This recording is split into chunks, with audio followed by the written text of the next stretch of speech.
Record Darryl Terry, CEO of Lobby LLC. And you might be asking yourself, what sort of right-to-know requests would someone file that they did not get either a response or an adequate response to? Well, I've filed a few of those myself.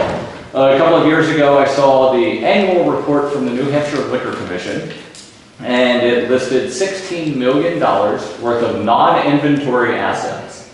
Non-inventory being things other than stuff on the shelves that would be sold.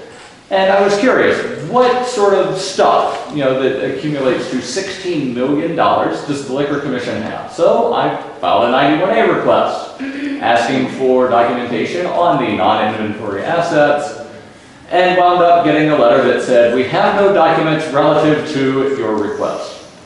Which leads me to the next question of how do you know you have $16 million worth of stuff if you don't have documentation on that stuff?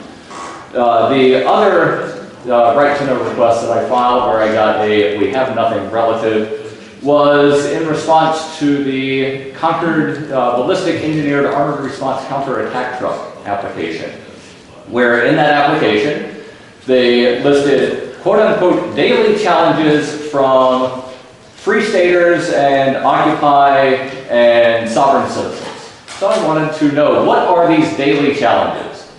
And they sent me a response that said, we have no documentation relative to your request. In both cases, the only way that I could even attempt to try to get the information was to file a lawsuit, which, as was previously mentioned, would have been fairly expensive.